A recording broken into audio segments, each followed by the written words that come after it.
Estamos ya terminando lo que es el sacrificio de Cristo en la cruz, versículos 28, 29 y 30, donde nos habla específicamente de la muerte de nuestro Señor Jesucristo. Nuevamente vuelve a retomar el tema de la muerte de nuestro Señor Jesucristo. La semana pasada vimos que el Señor Jesús encarga el cuidado de María al discípulo amado. Ahora retoma nuevamente el tema de Jesús, ya enfoca en Jesús. Y es lo que dice el versículo 28 del capítulo 19 de Juan. Dice así: después de esto, sabiendo Jesús que ya todo estaba consumado, dijo, para que la escritura se cumpliese: tengo sed. Juan muestra esta parte del sufrimiento de Cristo, la pasión de Cristo, muy diferente a los demás evangelios. Mientras que los otros evangelios se enfocan en el sufrimiento, el dolor, la injusticia que se le hace a Jesús, Juan enfoca el señorío, el control que Jesús tiene. Con la palabrita que dice en el versículo 28, después de esto, sabiendo Jesús. Y esa palabra la va a repetir desde el capítulo 13:1, que comienza ya. Vamos a ver lo que dice el 13:1. Juan 13:1 dice: antes de la fiesta de la Pascua, sabiendo Jesús que su hora había llegado para que pasase de este mundo al Padre, como había amado a los suyos que estaban en el mundo, los amó hasta el fin. La palabra clave es sabiendo Jesús que su hora había llegado. Juan enfoca la parte en la cual Jesús tiene el control, sabe lo que va a pasar. Jesús está más enfocado que se cumpla la escritura. Y eso es lo que vemos aquí en el relato, a diferencia de los otros evangelios. Sabiendo Jesús que ya todo estaba consumado. Jesús sabía que había cumplido la obra expiatoria por los pecados de la humanidad. Él era consciente de cada paso que estaba dando. Él tenía el control. Entonces, sabiendo que todo ya estaba consumado, dijo, tengo sed, pero lo dijo para que la escritura se cumpliese. No pone énfasis Juan en la sed que tenía. Él no pone énfasis en decir que el Señor estaba sediento, estaba deshidratado. Posiblemente estaba sediento, estaba deshidratado. Pero el énfasis que le pone Juan es en que para que se cumpliese la escritura, para demostrar que Jesús es el Cristo. Tenía que cumplirse las escrituras. ¿Cuál escritura? Muchas escrituras. Una de ellas, yendo a lo más antiguo, a la Pascua. ¿Qué anunciaba la Pascua? Anunciaba el sacrificio de Cristo. Números 9:11. Mire lo que dice Números 9:11. Hablando de la Pascua en el Antiguo Testamento, el Pentateuco. Dice Números 9:11. En el mes segundo, a los 14 días del mes, entre las 2 tardes, la celebrarán. Con panes sin levadura y hierbas amargas la comerán. Está hablando de la Pascua. Entre las 2 tardes. Si la tarde comienza desde las 12 del mediodía hasta las 6, entre las 2 tardes son las 3 de la tarde. Y a esa hora fue la hora en que Jesús murió. Y esa era la hora en que los corderos debían ser sacrificados. Entonces Jesús, como dice Primera de Corintios 5:7, nos exhorta de la siguiente manera: limpiaos de toda levadura vieja, para que seáis masa nueva, así como lo sois sin levadura, porque aún Cristo, nuestra Pascua, ha sido sacrificado. Cristo, nuestra Pascua. Si en el Antiguo Testamento se mataba al cordero, su sangre se pasaba con hisopo en los dinteles de la puerta. Ahora, prácticamente Cristo está muriendo, está cumpliendo lo que se anunciaba por años, la Pascua, la liberación, la verdadera liberación. Dice: con panes sin levadura y hierbas amargas la comeré. Vamos a ver a Jesús, es el Cordero. Ahí está el Cordero. Cristo es nuestra Pascua. Pero Jesús no solamente es el Cordero, es el pan. Ahí estaba el pan. Cristo mismo es el pan. Y eso se tenía que comer con hierbas amargas. A Jesús le hicieron tomar, le ofrecieron primero vinagre o vino agrio con hiel o mirra, dice. No lo tomó, dicen los evangelios. Aquí no pone énfasis en esa primera parte, pero estaba lo amargo ahí presente, simbólicamente. Luego toma vino agrio o vinagre. Ese vinagre o vino agrio era mezclado con agua y con hierbas, dice también. Prácticamente la Pascua se tenía que cumplir la escritura. Los elementos de la Pascua debían estar presentes en la crucifixión y muerte de nuestro Señor Jesucristo. Cordero, pan, hierbas amargas, lo amargo estaba ahí. Se estaba cumpliendo las escrituras, se estaba cumpliendo la Pascua. Por eso es que ya no celebramos la Pascua, hermano, nosotros. Nosotros ya no celebramos la Pascua porque nuestra Pascua, que es Cristo, ya fue sacrificada. Lo que celebramos es la Santa Cena, pero no es la Pascua judía, porque la Pascua ya se llevó a cabo, es Cristo. En la Santa Cena recordamos el sacrificio de Cristo, pero no es la Pascua, que también se relaciona con la Pascua, sí, porque la Pascua anunciaba a Cristo. La Santa Cena proclama que ya vino Cristo, que Cristo Fue nuestra Pascua y ya fue sacrificada. Ahora, siendo más específico, ¿qué otra escritura habla? Salmo 69, 21. Dice, me pusieron además hiel por comida y en mi sed me dieron a beber vinagre. Esto dice el Salmo 69, 21. Claro, es un poema, es un cántico, es un lenguaje poético que el rey David está hablando de su experiencia en ese momento. Él no se imagina que está hablando sobre el Mesías, pero en su experiencia, en su vida y en su amarga experiencia que tiene el rey David, dice, me pusieron además hiel por comida.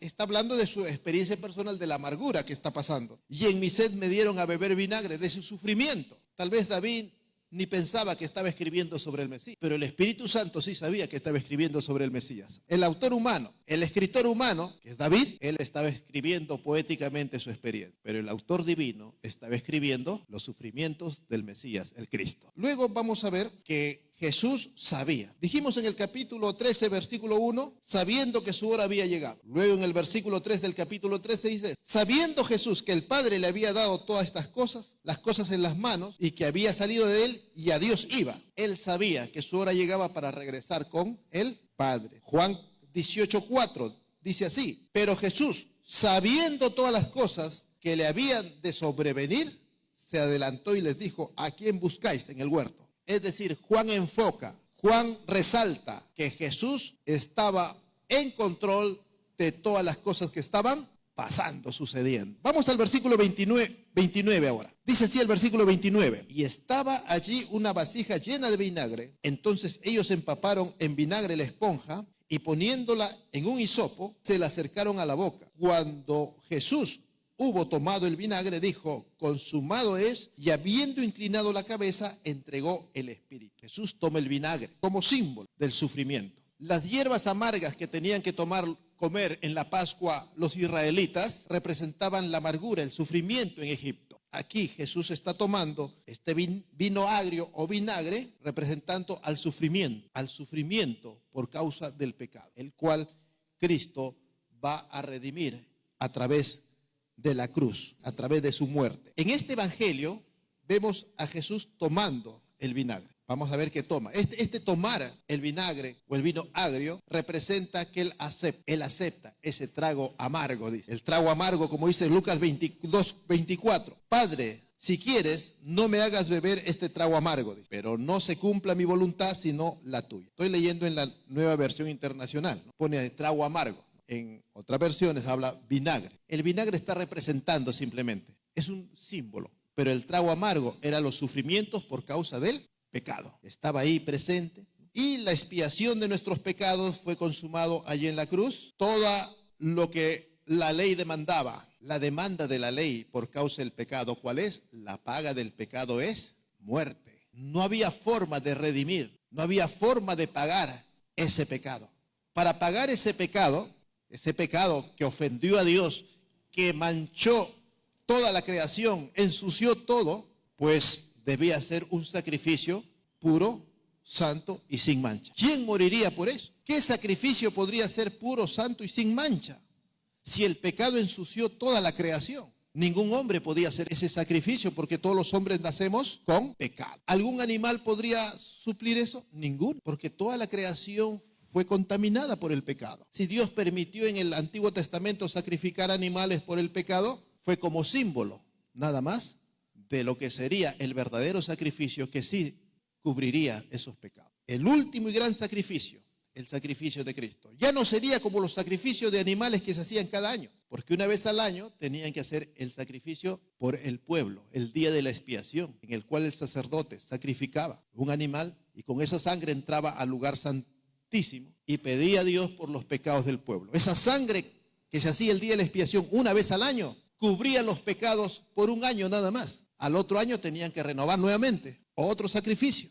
Ese era el sacrificio anual por la nación, por el pueblo. Era cada año. Por eso dice, los sacrificios del Antiguo Testamento eran temporales, cubrían por un año. Luego había que renovar nuevamente. Cada año había que renovar, porque eran símbolos del gran sacrificio que sería nuestro Señor Jesucristo, la verdadera Pascua. Por eso ya no es necesario hacer más sacrificio de animales hoy en día, porque el último gran sacrificio fue el sacrificio de Cristo en la cruz. Entonces, cuando Jesús hubo tomado el vinagre, dijo, consumado es. aquí se pagó el pecado por la humanidad. Cristo nació sin pecado, vivió sin pecado. No había ser humano que pueda tener esos requisitos. Así como el Cordero del Antiguo Testamento de la Pascua tenía que ser limpio, sin enfermedades, sin ninguna tacha, el sacrificio por los pecados de la humanidad tenía que ser así también. Sin ningún pecado, sin ninguna tacha, sin ninguna falta, sin ninguna mancha. Solamente Cristo pudo suplir ese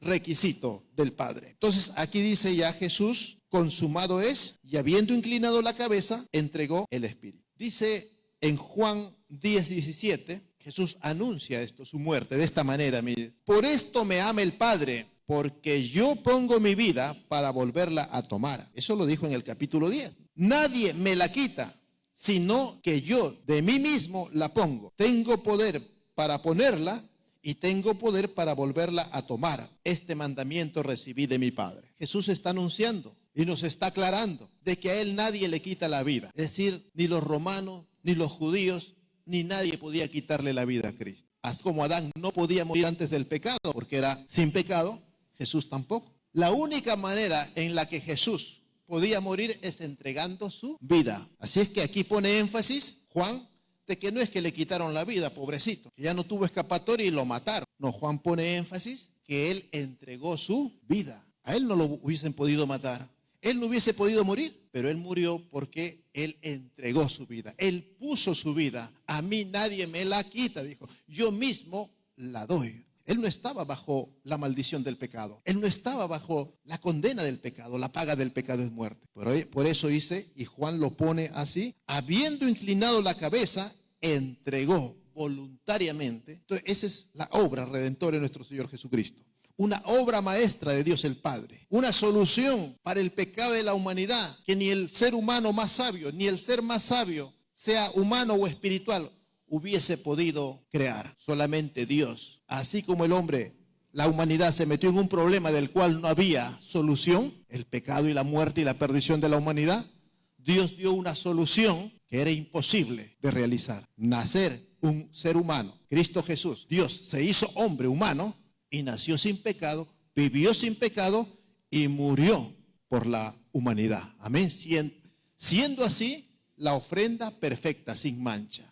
La única manera de que el pecado pueda ser cubierto, expiado, perdonado y pueda ser la humanidad salvada y purificada. Ese es nuestro Dios que tenemos, hermano. Ese es nuestro Señor Jesucristo. Para terminar ya, concluir, nuestra Pascua es Jesucristo. Amén, anunciada desde el principio. Es el Cordero de Dios anunciado en la humanidad. Es Cristo nuestra Pascua. Él sufrió voluntariamente. Él tenía el control de todo el proceso de la expiación y aún entregó su vida voluntariamente. Somos salvos por la sangre de Cristo. Somos libres por esa sangre de Cristo. Somos protegidos por esa sangre de Cristo. Así como Dios mandó con una vara de hisopo, con ramas de hisopo, ¿se acuerda la Pascua? Tenían que usar ¿qué cosa? Hisopo, y con eso mojar la sangre y pintar las columnas y el dintel de la puerta. ¿Podía faltar el hisopo en la Pascua que es Cristo? No, el elemento del hisopo también estaba ahí, mire, ¿no? Poniéndolo la esponja en un hisopo, se le acercaron para que beba el vinagre. Todos los elementos, no es coincidencia, hermano, sino que todos los elementos de la Pascua tenían que estar también en nuestra Pascua que es Cristo, en el sacrificio en la cruz del Calvario. A Dios no se le escapó ningún detalle. Todo fue necesario, todo lo que se escribió, todo lo que sucedió, era necesario que se cumpliese la Escritura para que la humanidad seamos redimidos de nuestro pecado y podamos estar delante del Señor el día de hoy, escuchando su palabra, meditando en ella, siendo perdonados, salvados. El Señor escucha nuestra oración. Hoy día venimos, oramos por las peticiones. Dios nos escucha y nos responde por la sangre de Cristo, porque Cristo, nuestra Pascua, ya fue sacrificada por nosotros. Gracias damos al Señor por su palabra. Ahí nos vamos a quedar y continuamos con el culto.